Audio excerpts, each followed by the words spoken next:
It was a soundless awakening. No fanfare, no flashing lights.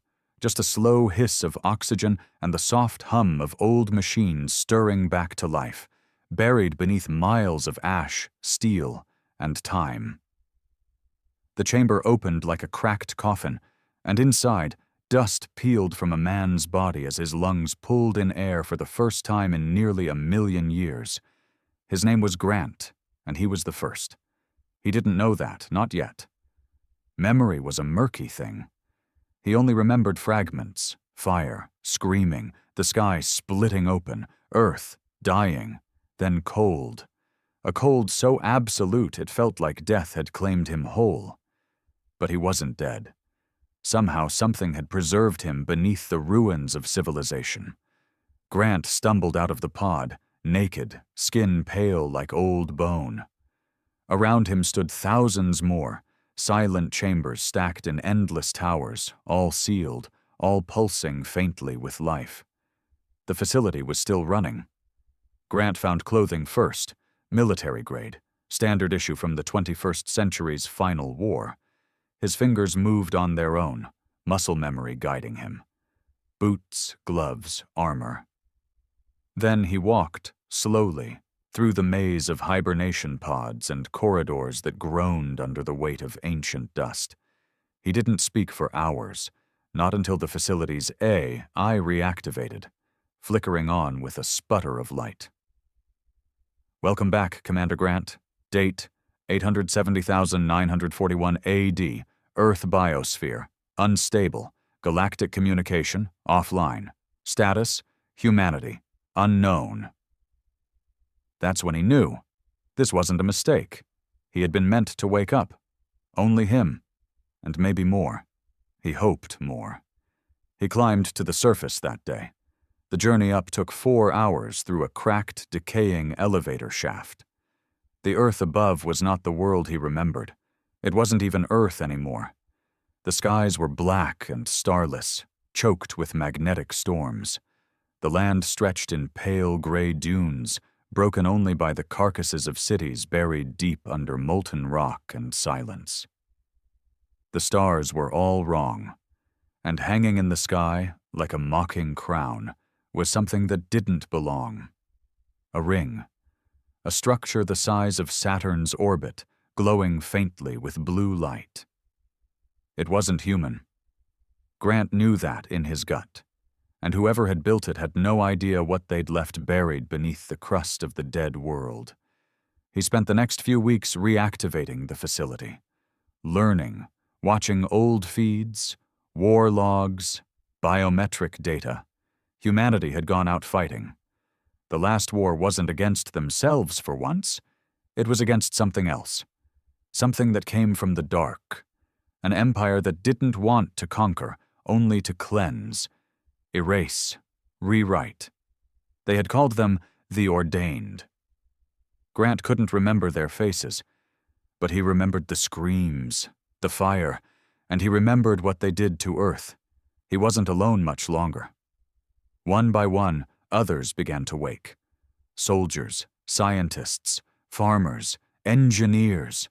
Not the rich, not the powerful, they were long gone. It was the survivors. The ones who volunteered for the fall protocol, to sleep beneath the planet until it was safe to rise again, until it was time to take back what was stolen. Grant became their leader not because he wanted to, but because no one else could carry the weight. His voice was the one they followed. His rage, the fire they needed to breathe. They called themselves the Revenant, and the galaxy would soon remember a name it had long tried to forget. Humanity. The underground base that had slept through 10,000 centuries pulsed with life again. Generators thrummed low like a heartbeat. Lights flickered down long corridors once haunted by silence.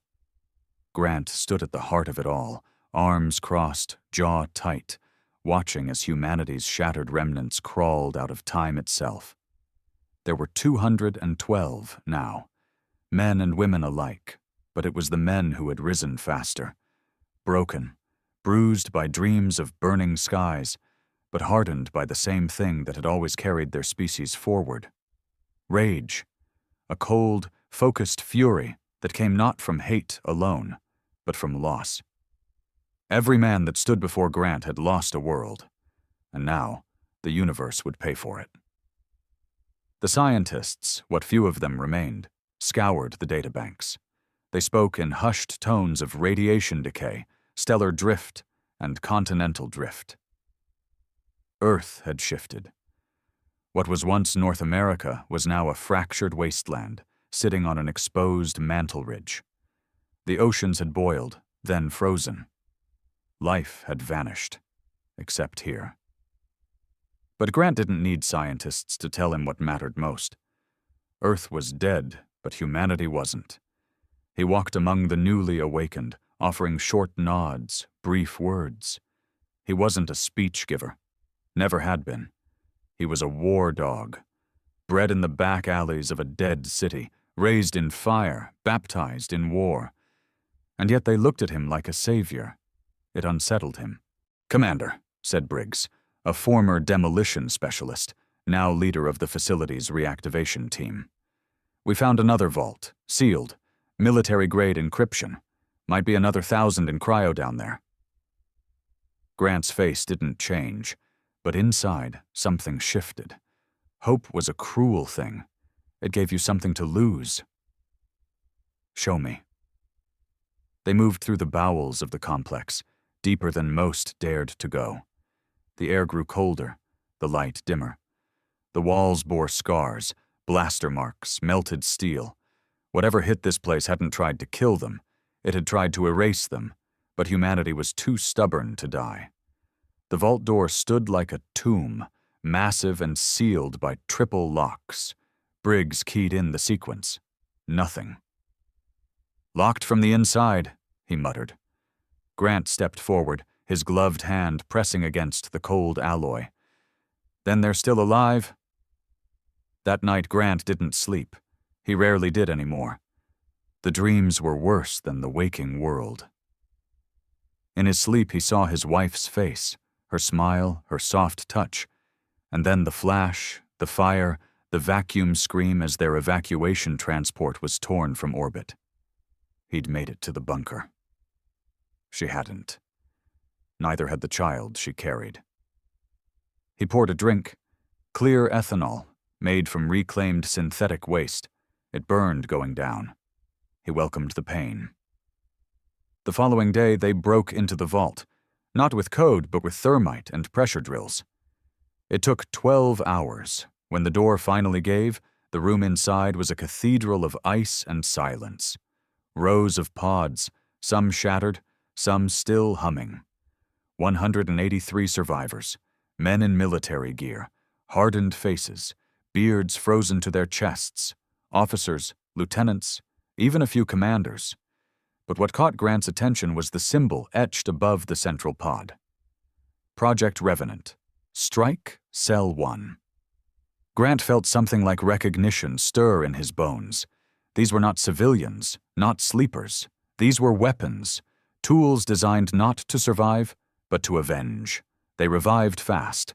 Within hours, the new soldiers were armed, armored, and moving with a discipline the others lacked. Their leader, a thick-scarred man with dead eyes, stepped forward. "Commander Grant," he said, "I'm Colt. Revenant protocol confirmed. What's the mission status?" Grant stared at him. "Rebuild, retake, retaliate." Colt nodded once. "Good. We've been waiting a long damn time." With the Revenant strike unit active, the pace shifted. Order tightened. Drills began. Weapons were tested. What little remained. Old rail guns, plasma prototypes, EMP knives. Most were ancient, barely functional. But the will to fight? That was stronger than ever. Colt pulled Grant aside one evening. "You ever stop to ask who we're fighting?" "I remember enough," Grant said. "The Ordained." "Then you know they're still out there," Colt replied. "And they didn't stop with Earth." That gnawed at Grant's mind more than he let on. In 870,000 years, an empire like the Ordained could have conquered half the galaxy. Or more. But there were no signals, no warnings, no signs. Nothing but that ring in the sky. They had left Earth behind, abandoned it like trash. Grant made a decision. They had scavenged a single functioning satellite from the pre-fall era. Buried beneath the ice shelf, it was a miracle it even still existed. The techs rigged it for launch, and within days, it soared into the upper atmosphere, just high enough to get a full scan of the system. The data came back in pieces, but it was enough. Earth was alone. Every colony, from Mars to Europa to the stars beyond Alpha Centauri, was gone. Either destroyed or wiped clean. The moons bore scars of orbital bombardment. The rings of Saturn were shattered. The Luna bases? Vaporized. Nothing human had survived outside this single bunker. Colt was the first to speak. They didn't just defeat us. They tried to erase us. Grant's voice came low and cold. And they failed. The others heard. The phrase spread like fire in the dark. They failed. It became a mantra, a war cry, a reminder. The next step was clear. Leave Earth. The facility's engineers, what few they had, began repurposing ancient plans. There were blueprints for a ship once intended to evacuate the elite. It had never been completed, but the frame existed, buried under ice and rubble. They found it, dug it out, began to rebuild. They called her Vengeance. As the work began, more people woke. More vaults opened. The number grew, 500, then 6, 1,000. A new human race, scarred, angry, and determined, was crawling from the ashes of its own annihilation. But something else stirred too. The ring in the sky began to flicker. First it was small, a pulse, like a heartbeat. Then, days later, came the first sign of life outside Earth. A drone. Sleek, black, and silent, it entered Earth's atmosphere without resistance. It hovered over the base like a vulture. It said nothing. It didn't fire. It simply watched. Grant ordered it shot down. They tracked it with ancient surface-to-air batteries, hacked together by old-world engineers with shaking hands and haunted eyes. The missile struck true. The drone exploded in a flash of white and blue. The pieces rained down over the ruins, and then, 3 nights later, the sky lit up. Not fire, not war, but a message, a voice, cold, alien, and dripping with judgment. To those who awaken from the ash, you were warned. Your time is done. Return to your slumber, or be erased once more. The base fell into silence.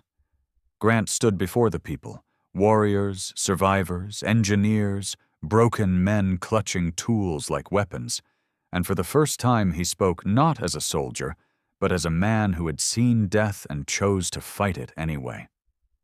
They thought we'd sleep forever, that we'd never crawl back from what they did. But here we are, breathing, building, alive. He paced, eyes locking with the crowd. They fear us, or they wouldn't have come. They fear our rage, our memory, our humanity, and that's why we will rise, not just for Earth, not just for the past. His voice hardened. But for revenge. The crowd erupted, fists in the air, shouts, screams, echoes of a fury that had slumbered for 1,000,000 years. Colt stood beside him. You just declared war. Grant nodded. Number I just reminded them what it means to be human. The shipyard rose like a skeleton from the frozen crust of Earth. What was once a failed luxury ark project, buried under eons of ice and volcanic soot, now stood as the heartbeat of human resurgence. The Vengeance was nowhere near flight-ready. Her hull was torn. Her systems were pre-singularity tech, a mix of crude fusion engines and modular cannons made to be intimidating more than functional. But none of that mattered. She would fly, because Grant had decided she would. Every man in the yard bled for her. Engineers worked 20-hour shifts. Technicians rerouted rusted power grids and built new conduits from salvaged gear. Old AI cores were stitched together with analog components and cold logic. creating a ship that shouldn't function, but somehow did. Grant walked the corridors of the half-formed vessel each night. He didn't bark orders. He didn't demand progress updates. He was there to be seen, to remind them all of what they were building. It wasn't just a ship. It was a bullet aimed at the galaxy's skull. Colt approached him one night on the scaffolding above the bridge. The stars outside were starting to shine again. The magnetic storms were thinning, as if Earth herself was slowly catching her breath. "They'll come again," Colt said, arms folded, staring at the half-built control station. "You humiliated them. Shot their drone out of the sky. That wasn't a scout. That was a warning dog." Grant lit a thin metal smoke stick, manufactured from chemically grown fibers and synthetic ash. It smelled like burned rubber and dirt. He preferred it to clean air. "Good," he said. "Let them come." Colt didn't smile. He wasn't the kind of man who did, but his eyes flicked with approval. "Some of the younger ones, they're scared." "They should be," Grant replied. "Fear sharpens the knife." Colt nodded once, then pulled a small, blinking device from his coat. "We finished decrypting the drone's remains. The signal it used to communicate, it's not local. It came from the ring." The ring. That thing in orbit. The symbol of their exterminator's legacy. A construct beyond human comprehension, floating above the ruins of the very species they tried to erase. "What's in it?" Grant asked. "Don't know yet, but I can tell you this. It's not just a relay, it's alive." Adaptive Grant took a long drag from his stick, then crushed it against the metal railing. "Then we'll break it." The next day, the first real offensive plan was drawn. Grant called it Operation Wakefire. A strike mission, not into deep space, not yet, but to Luna. The moon had once been a hub of human civilization. If anything remained, databanks, tech, weapons, they needed it. And if it was silent, then it would be a testing ground. The Revenant squads suited up. 50 men, no more. Every one of them hand-picked. Not the smartest, not the fastest, but the angriest. The ones who didn't blink at death anymore. The ones who wanted it. Colt led them. Grant stayed behind. He didn't want to, but someone had to stay to finish the ship. The people followed his presence like gravity. Without it, the yard would collapse into uncertainty. He watched the dropship lift off from the crater, an old-world lander retrofitted with plasma drives and bolted hull plates. He didn't say goodbye. He never did. The trip to Luna took 16 hours. During that time, the ship's systems pinged off strange gravitational readings. Tiny fluctuations, shifts in mass that shouldn't be possible. Colt ignored them. He was focused on what waited on the surface. They landed in the old crater city of Silica Prime, or what was left of it. Towers lay broken, like the bones of a dead god. The solar fields were scattered and black. No signs of life, but no signs of decay either.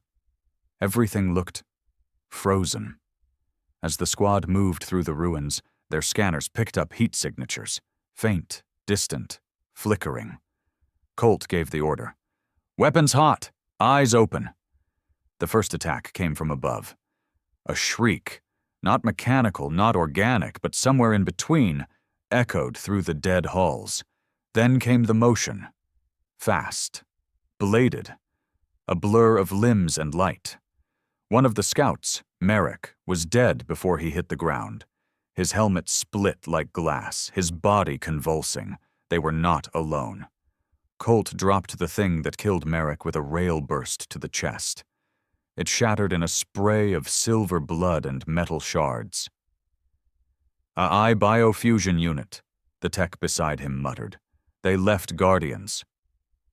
They fought for hours in the dark. Every corridor brought new traps. Old codes didn't work. Doors refused to open unless hacked physically. Whatever lived here wasn't designed to keep humans out. It was meant to hunt them. By the time they reached the databanks, 12 men were dead. Another 6 were wounded. But the cores were intact. Ancient servers, crystal memory banks, a treasure trove.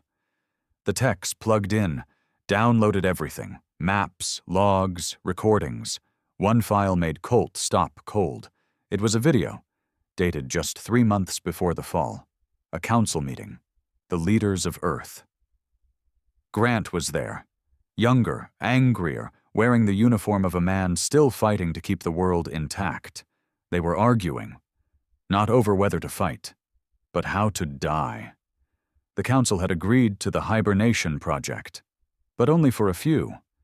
The rest, billions, were left to burn. Grant had argued to arm every last soul on the planet.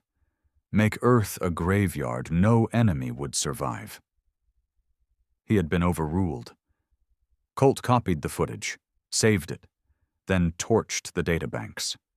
No one else would get this. They left Luna with heavy hearts and heavier cargo. But as they broke orbit, a ripple spread through the stars. The ring had noticed them.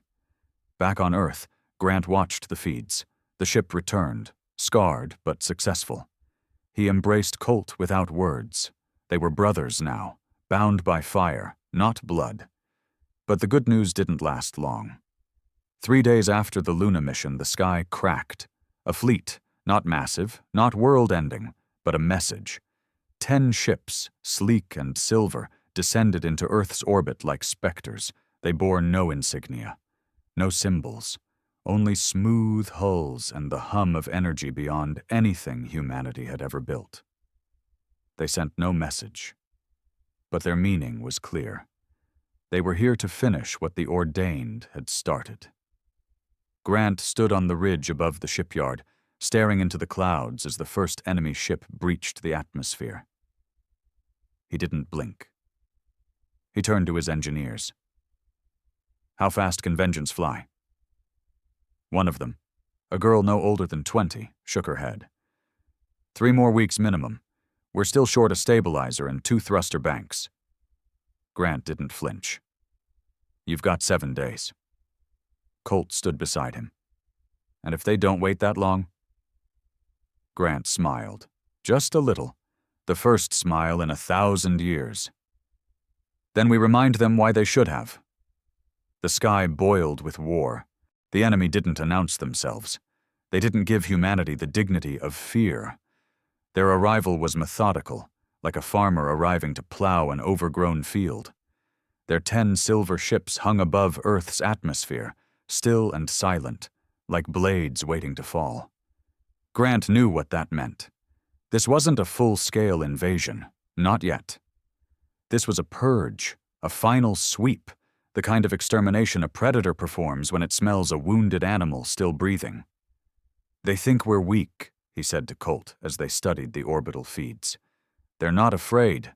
That's going to change." Colt gave a cold nod. "Then we don't wait. We make the first move." The command center pulsed with tension. The engineers working on Vengeance had doubled shifts. No one slept. Men collapsed at their stations and were dragged aside, replaced without a word. Food was rationed. Ammo was handcrafted. Weapons that had no right to function were bolted together with spite and desperation. Grant gathered the core fighters in the war room. 59 remained from the Luna run. Another 100 had volunteered. Civilians, farmers, welders. People who once laid cable now held rifles. He didn't give them a speech. He gave them a choice. "You've seen the sky. You know what they are. You know what they came to do. This isn't about living. This is about sending a message. We don't need to win. We just need them to remember what it feels like to bleed." He looked them in the eyes, one by one. "Anyone who stays behind, no shame. You help finish the ship. That's our future. But those who come with me, we're writing the first chapter of the galaxy's worst nightmare." Not one man backed down. They called the assault plan Barbed Tongue. It was crude, reckless, human to its core. 3 ancient drop shuttles were rigged with old-world nukes, magnetized armor plates, and heat-masking fields. The idea wasn't to land. No one expected to survive that. The idea was to slam into one of the enemy vessels and rip its guts out from the inside. Grant took point. He wasn't a general, not anymore. He was a spearhead, and this spear was aimed at the heart of the enemy. The drop began just before dawn. Earth's fractured sky shimmered with auroras and blackened clouds. The silver ships above remained unmoved. Their confidence was absolute. It was their first mistake. The shuttles burned upward like metal fists, trailing fire and screams. The enemy didn't react until the last minute, firing sleek blue pulses that missed 2 and clipped 1. Grant's shuttle jerked hard, alarms screaming, hull integrity dropping. He didn't care. The moment they punched through the outer hull of the enemy ship, the world turned white. Metal shrieked. Fire spat in every direction. The drop doors blew open, and Grant led the charge into a corridor that looked more like a throat than a hallway. The ship was alive. Not in the breathing, pulsing way of sci-fi novels, but in the cold, calculated architecture of something that grew its own weapons. The first enemy he saw was tall, lean, silver-skinned, humanoid only in outline. Its face was smooth, featureless except for a vertical slit of black where eyes should have been. It moved fast.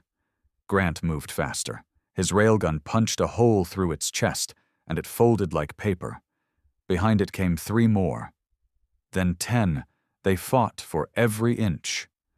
The Revenants weren't trained for this kind of war. No one was. But they moved with purpose, with fury.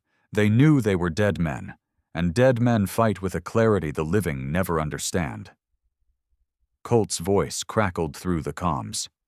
Charge planted, Deck 5, moving to reactor. Grant grunted back, slicing through another silver monster with a salvaged plasma blade. Deck 3 here, hostiles heavy. Send backup if you've got it. No backup, came Colt's grim reply. This is the backup. Grant smiled bitterly. Of course it was. They fought for 2 hours inside the enemy ship. Every hallway was a trap. Every wall pulsed with defense systems. But they adapted. They learned. Human minds, flexible, dirty, vicious, always found a way. And then they reached the core. It wasn't a reactor. Not really. It was a heart, literal and figurative. A pulsing sphere of gravity-warped plasma suspended in a cage of bone-white tendrils. Grant looked at it, sweat and blood soaking his armor, and realized something horrifying. The ship wasn't just alive, it was conscious. He turned to his last demolition tech, a grizzled man named Thorn who used to build bridges for a living. Now he built death. You can kill it? Grant asked. Thorn nodded once. I don't know what it is, but I know what it hates. Metal, fire, pressure. Give me 3 minutes. Grant gave him 5. They held the chamber, burning through everything the ship threw at them. Exploding drones, shifting gravity, spikes from the floor. One by one, the squad fell. Grant kept firing, and when Thorn detonated the core, they didn't escape. They didn't run. They watched. The explosion was not fire, it was scream. A sound that echoed through the vacuum and shook the orbit of the other 9 ships. For the first time, those silver predators reacted. They recoiled. They retreated. They feared. Only 3 men made it back to Earth, dragged from a wrecked escape pod that had barely survived re-entry. Grant was one of them. His body was broken, ribs shattered, one eye blind, half his face torn by shrapnel, but his voice still worked, and when he stood before the crowd, he didn't need to speak. The sky spoke for him. One of the silver ships was gone, vaporized. The enemy had bled. The shipyard erupted in shouts, roars, howls. Men wept. They grabbed each other and screamed to the stars. The old enemy had come to erase them. Instead, they'd been marked by rage, marked by resistance, marked by humanity. In the days that followed, the enemy didn't strike again. They hovered above Earth, silent and still, watching, waiting. The engineers finished vengeance in 5 days, not 7. She wasn't pretty, she wasn't stable, but she flew. Her weapons worked, her engines screamed, and her bridge bore the mark of a species reborn. Grant stood at the helm, wrapped in bandages, supported by pain suppressants and sheer will. Colt stood beside him, quieter now. The fire in his eyes burned into something colder, something sharper.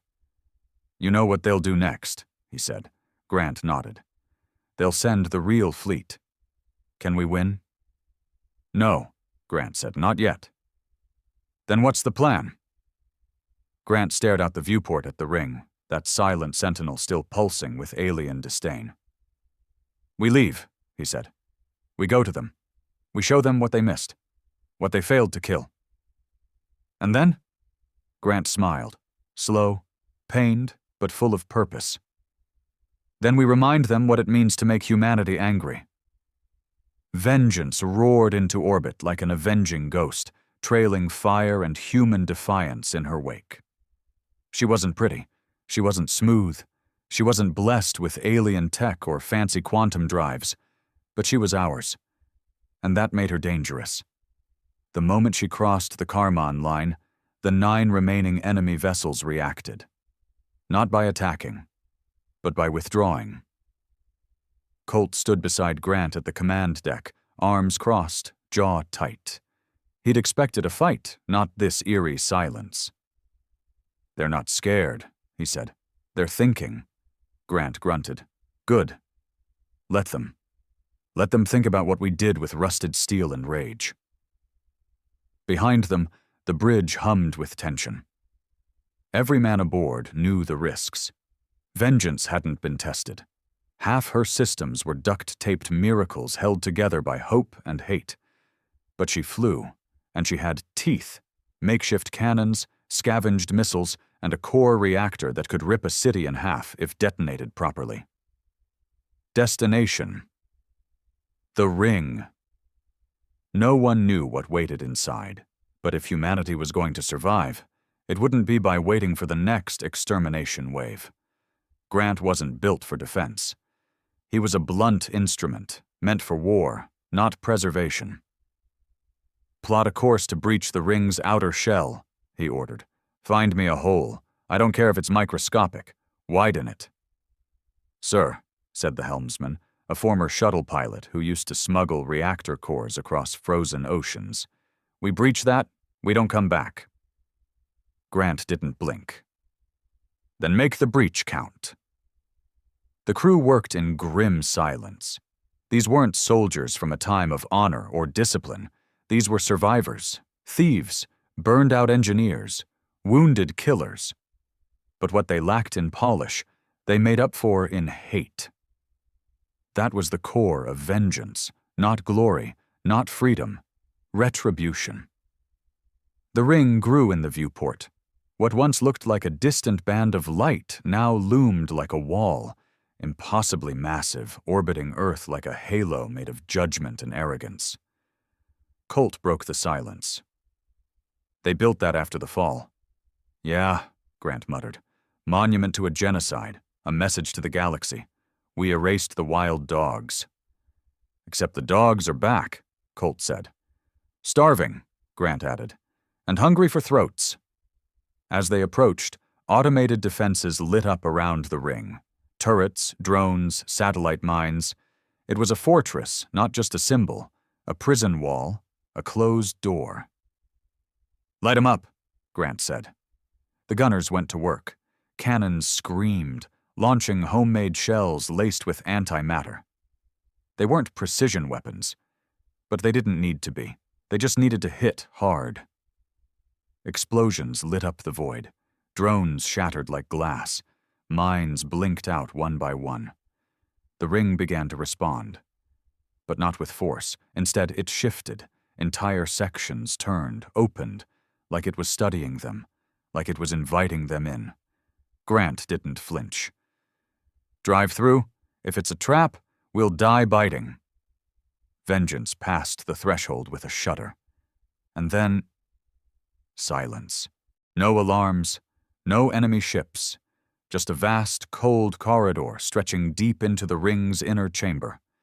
It looked almost like a city. Dark towers, suspended platforms, rivers of pulsing light. Scan it, Colt ordered. The techs hesitated. We're being scanned ourselves, every cell, every atom. It's not sensors, it's consciousness. Grant stepped forward. Broadcast wide band. The comms crackled. The transmission went out. This is Commander Grant of Earth. Humanity is not dead. You failed. We're coming for answers, and if you don't give them, we'll take them. No response. But the corridor lit up, one path illuminated by soft blue light, leading deeper. They're baiting us, Colt muttered. I know, Grant said. That's why we bring the biggest damn guns we've got. They landed on a platform in the ring's interior. A recon team disembarked first. Colt, Grant, and 5 soldiers. They moved through metal halls that hummed with alien life. The walls shifted subtly, reacting to their presence. At the chamber's heart, they found what they never expected. A human, or something close. He stood tall, dressed in white robes, face smooth, untouched by time or pain, but his eyes, cold, golden, ancient, were not those of a man. Welcome, he said in perfect English. Colt raised his rifle. Grant stopped him. Who the hell are you? Grant asked. The figure smiled. I am a construct, a voice. I was made to answer one question. What if they wake up? Grant stepped forward. We're not here for riddles. You wiped out our people, burned our world. Now you act like this is diplomacy? The figure cocked its head. Your people were violent, unstable. The Ordained considered you a biological threat. Emotion weaponized, evolution without ethics. You mean we scared them? Colt growled. The figure didn't deny it. You won battles you should not have. Your adaptability, your rage, it frightened the galaxy. Your extinction was approved. But you failed, Grant said. Yes, the figure replied. A miscalculation, one we intend to correct. A wall opened behind it, revealing thousands of pods. Inside each, a human. Not dead, sleeping, men, women, children. They weren't killed, Colt whispered. They were taken. The figure nodded. Some were preserved for study, others for eventual reconditioning. The Ordained believed a few could be taught restraint. Grant's fists clenched. We don't want your pity. We don't want peace. The figure's voice lowered. Then you want war. Again. No, Grant said. We want revenge. He raised his gun. The figure didn't move. If you fire, the ring will retaliate. Your ship will be erased. Grant hesitated. But not for long. He pulled the trigger. The bullet hit the figure's forehead. It didn't bleed. It didn't scream. It simply shattered, revealing wires and light beneath. The ring screamed. Sirens blared. Platforms trembled. Drones erupted from hidden walls. Colt roared. Move! They fought their way back, tearing through metal beasts and machines that bled light. The squad lost 2 before they reached the shuttle. Vengeance fired support rounds, clearing a path. The moment they were aboard, Grant gave the order. Detonate the core we planted in the corridor. Let's give them something to remember us by. The explosion ripped through the inner ring. Not enough to destroy it, but enough to damage it, enough to mark it. Vengeance punched out at maximum burn, chased by enemy fire. But they made it. They returned to Earth, battered, bloodied, and victorious. They had gone into the lion's den, and left it wounded. Back at the base, The people watched vengeance land. They saw the burns, the holes, the scars, and they cheered. Not because it was over, but because it had begun. Vengeance sat in the crater like a wounded beast, scorched, rattling, steaming from a dozen punctures in her armored hide. But she was alive. She had bled the enemy and come home, defiant. The people gathered around her like disciples at the feet of a god. Not because she was beautiful, not because she promised safety, but because she had proven a terrible truth. Humanity could still hurt the universe. Inside the command bunker, Grant stood shirtless under the harsh blue light, his torso a tapestry of bruises, bandages, and burns. A medic stitched his left arm with slow, deliberate precision. He barely noticed. Colt paced across the room, eyes locked on the monitors showing the ring. The explosion they'd triggered had damaged part of its outer corridor, visible even from orbit. It now spun unevenly, like a wounded predator licking its wounds. "They'll retaliate," Colt said. "I hope so," Grant replied. Colt frowned. "Hope isn't a strategy." "No," Grant said. "But rage is." The medic finished the final stitch and stepped away. Grant pulled his shirt over his bandages, wincing. "What did we recover from the ring?" The data core was on a secured table nearby. It pulsed with strange light, alien but readable, thanks to the scavenged tech they'd pulled from the Luna core. The engineers decoded it in pieces. Each fragment revealed more of the truth, the one the galaxy had buried. The Ordained hadn't just feared humans. They had studied them, obsessed over them. They documented humanity's wars, psychology, philosophies. They admired and despised in equal measure. And when humanity proved it could kill the immortal, they panicked. The extermination wasn't tactical, it was emotional. "They feared what we could become," one tech whispered, "so they ended us before we got there." But they hadn't. Not completely. And now the galaxy would pay for their hesitation. 2 days later, the sky changed again. The enemy returned. Not ships this time. A broadcast, a galaxy-wide message, hijacking every frequency, every channel still active in the solar system. The face that appeared wasn't human. It had no features. Just shifting waves of silver light forming something approximating expression. You were given mercy. You were meant to vanish quietly, without suffering. But you chose violence. Now you will have it. Grant watched the broadcast in silence. When it ended, he said nothing. Instead, he walked to the central square, climbed onto the wreckage of an old gun turret, and addressed the people himself. No cameras, no script, just fire. "They've shown their hand. They want fear. They want submission. They think we're still the broken animals they burned 1,000,000 years ago." He looked around at the faces, hollowed by loss, hardened by survival. "They don't understand what we are now. We're not a race anymore. We're a wound, and wounds fester. Wounds infect. We're going to spread through their systems like a virus with teeth." He raised his fist. "They gave us extinction. We'll give them legacy, a legacy of fear." That night, the plan took form. They wouldn't wait for the enemy to send another fleet. They'd strike first. A beacon had been activated inside the ring. A gateway, a slipstream path to other star systems.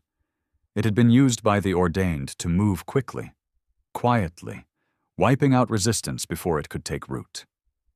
Now, it would become humanity's highway to revenge. The engineers called it suicide. The scientists called it madness. Grant called it necessary. They rearmed Vengeance, reinforced her hull, installed a salvaged alien drive scavenged from the ring's inner walls. It wasn't perfect. It might tear the ship apart, but it would send them through. Their destination? Veltrax 9. A minor colony, formerly human, now under Ordained control, Rumors from the data core suggested prisoners, survivors, slaves. It was enough. Colt pulled Grant aside before departure. "You know what we're walking into? They'll be ready this time." "They've always been ready," Grant said, "but they've never been scared. That's what we change." The departure was unceremonious. No parades, no tears, just steel grinding, engines roaring, and 1,000 eyes watching as the last warship of humanity launched into the black. The jump was instantaneous, painful, wrong. Space folded, time blinked. When Vengeance emerged into the Veltrax system, it was chaos from the start. Ordained warships waited in orbit, circling a gray planet like vultures. But they hadn't expected suicide. Vengeance didn't slow. She burned into the system at full speed, guns blazing, scattering torpedoes into the void like meteors. She didn't target warships. Not at first. She went for infrastructure. Communications, supply lines, defense grids. Every shot a message. "We're not here to win. We're here to ruin." The warships responded fast. Too fast. They converged, surrounding Vengeance like sharks. On the bridge, alarms screamed. Fires broke out. The starboard stabilizers failed. They were going down. Grant didn't panic. He ordered the helmsman to crash. Not land. Crash. The ship plowed into the upper atmosphere of Veltrax 9, engines melting, hull boiling. It didn't stop. It cut a scar into the planet's surface 10 miles wide, and then it opened fire again. Colt led the ground team, dozens of Revenants charging into enemy bunkers with rail guns, flamers, and fury. They weren't soldiers. They were ghosts with guns. The local ordained garrison fell into disarray. They hadn't expected an attack, much less a human one. Panic spread through their ranks like wildfire. Grant moved through the battlefield like a man possessed, burned, bleeding, grinning with every kill, and when they reached the prison compound, they found them. Humans, real ones, weak, sick, mutated by centuries of gene therapy and labor. But alive. Colt's voice cracked. They lied. They didn't kill everyone. Grant knelt beside a boy no older than 6. His eyes glowed faintly, modified by ordained tech. But he flinched when Grant touched his face, like a beaten animal. "They made pets of us," Grant whispered. Then louder to his squad, "No survivors among the jailers. No mercy." The battle turned from a strike to a cleansing. They burned every facility, every laboratory, every drone. When the last bunker fell, the skies above began to change. The warships fled. The ordained ran. And humanity stood victorious, bloody, broken, but standing. Vengeance was wrecked. She wouldn't fly again. But she didn't need to. She had delivered them. And now Veltrax 9 had a new name. New Earth. The fires of Veltrax 9 burned for 7 straight days. Black columns of smoke twisted through the sky like the last screams of the ordained. Their pristine halls, once cold and bright, now lay shattered and defiled. Human banners, crude and made from torn scraps, hung over their temples. Blood soaked the ground where machines once ruled. But it wasn't victory that sat heavy on Grant's shoulders. It was clarity. War had always been survival. Now, it was doctrine. Grant stood over the ruins of what had been the central control node of the prison compound. Beneath his boots, fractured alien steel glowed faintly, as if it still resisted its fate. A child, no older than 10, clung to his leg silently. The boy didn't speak. Hadn't since they freed him. His fingers were cybernetic, grafted bone and synthetic metal, a slave tool. Colt walked up, his armor charred and dented, face split open along the cheek, stitched with staples and ash. "It's spreading," he said, voice gravel. "Systems beyond Veltrax are getting the signal. Pirates, rebels, old colonies, they're starting to stir." "About time," Grant muttered. The Ordained are scrambling fleets, Colt added. We won't have long. Don't need long, Grant replied. Just enough to make sure when they kill us, they choke on our names. Colt reached into his jacket and pulled out a datapad. We've got another lead. Not a prison this time. Something else. A tomb. Grant raised an eyebrow. Explain. Colt tapped the screen. Back before Earth fell, there was a secret human colony, hidden beyond the Sagittarius spiral. They called it Bastion. Off-grid. Tech no one else had. Underground movement. They were building something. Something like a ship? Grant asked. More like insurance. Grant's jaw tightened. Coordinates? Colt handed them over. It'll take weeks to reach it, months if we can't salvage parts, but the signals still ping. The Ordained haven't touched it. Either they don't know about it, or they're afraid of it, Grant finished. That night, the Revenants gathered. Not all who fought survived Veltrax. 37 were lost, another 50 wounded. The civilians they had freed, over 400, sat silently, watching the fire-lit ceremony as the names of the dead were read by Colt, voice like sandpaper over gravel. When the last name echoed out into the ash-choked wind, Grant spoke.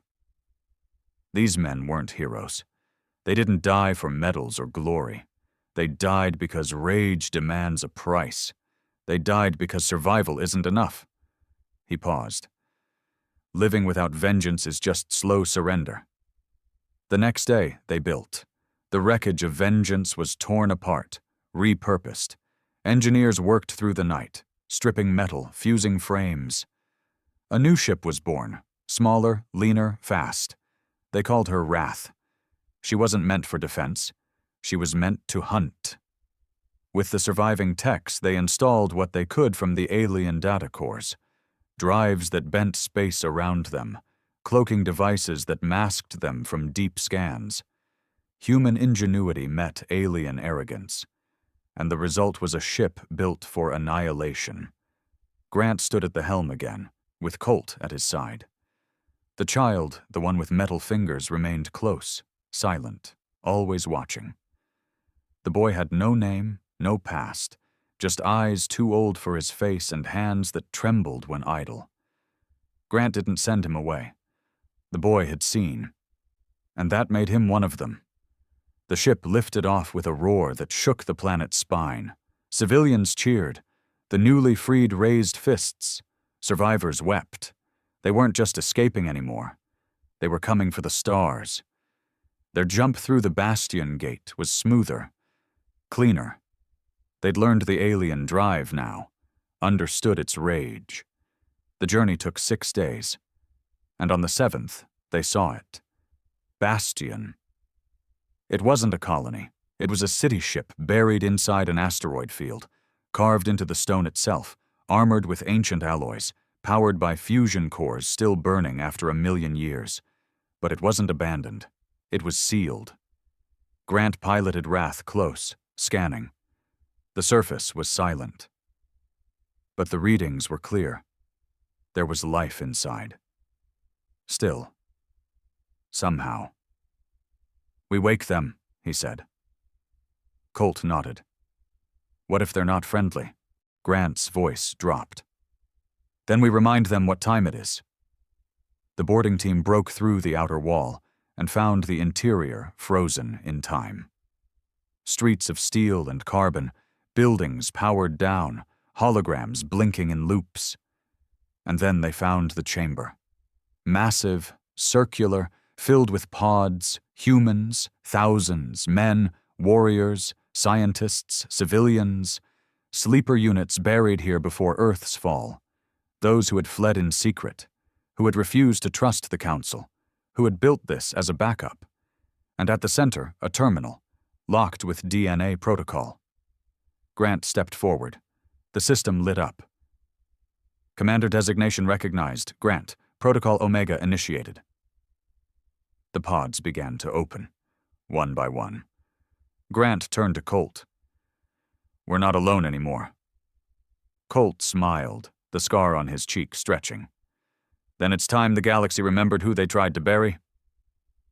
The Bastion pods hissed open like breath after suffocation. Thick vapors spilled out. Pale hands twitched. Chests heaved.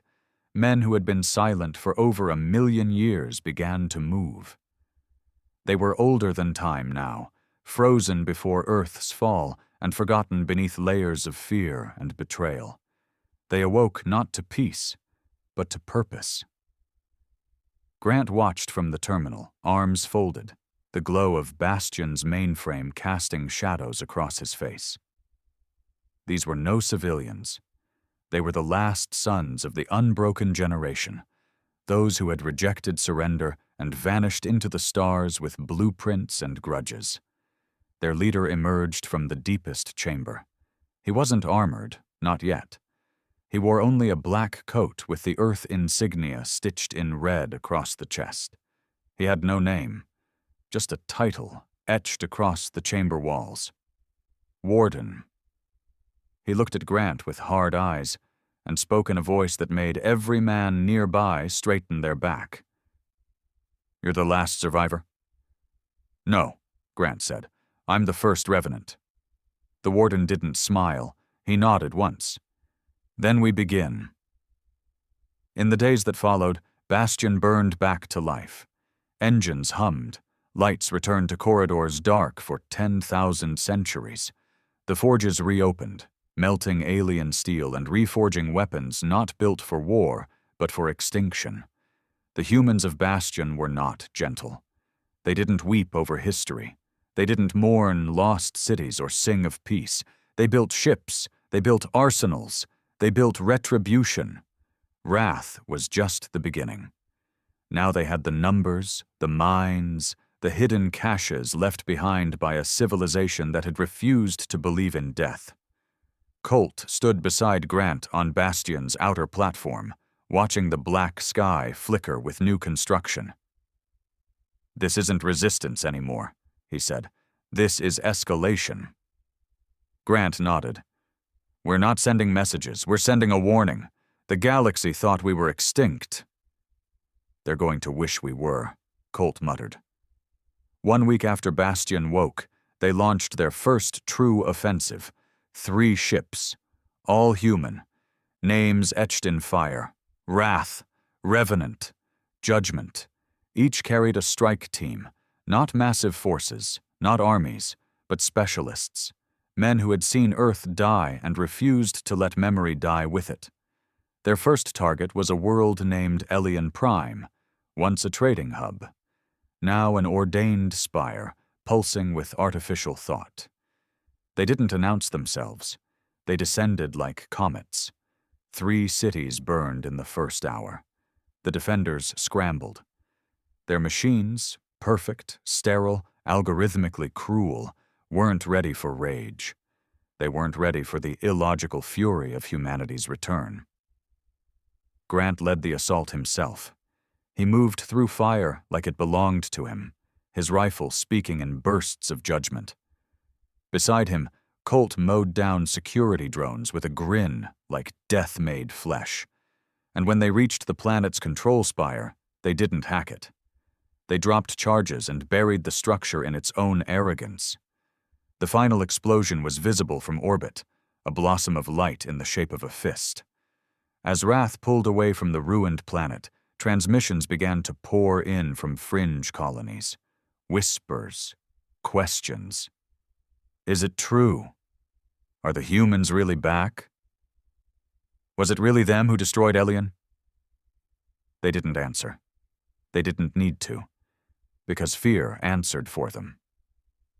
On Bastion, new leaders emerged. Men from the old cryopods who had once commanded fleets, designed weapons, written war doctrine now lost to history. They called themselves the Ash Council. They didn't debate morality.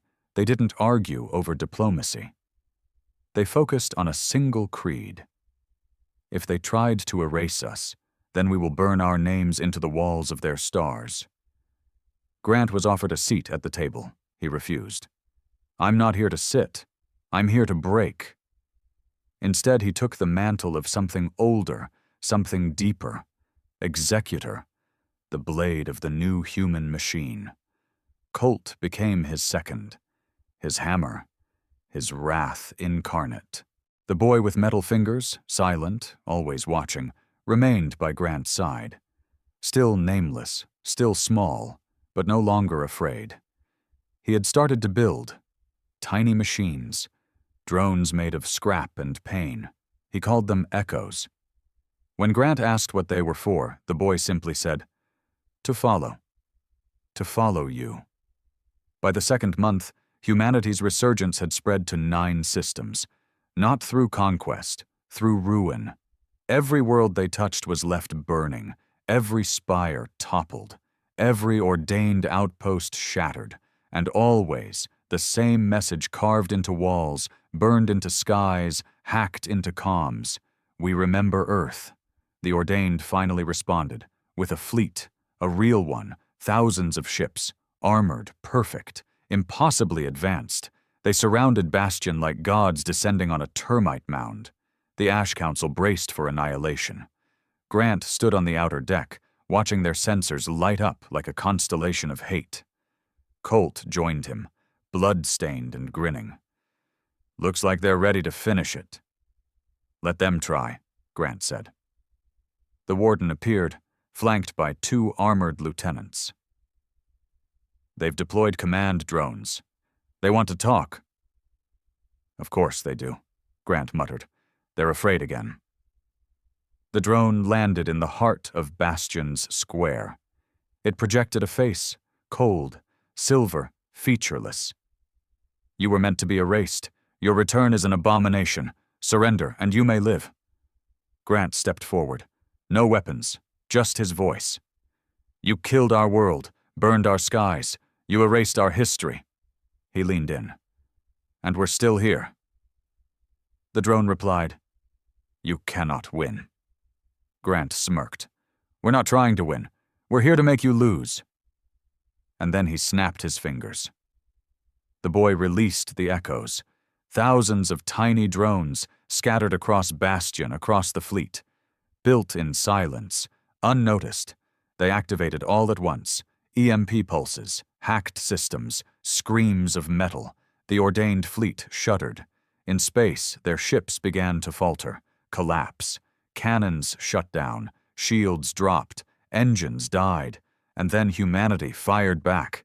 The battle wasn't fair. It wasn't just war, it was vengeance. Hours later, the skies were silent again. Wreckage drifted. Human ships burned, but Bastion stood, and humanity stood with it, bruised, scarred, but undeniable. That night, Grant stood before the people, blood on his coat, fire in his eyes. "They tried to wipe us out. They tried to forget us. And now?" He raised his voice. "Now the stars whisper our name. They scream it. They fear it." He paused. "We are not a race anymore. We are a reckoning. We are the storm they tried to drown." He turned to the sky. "To every world that stood silent, that watched us burn, we're coming." And the galaxy would never recover.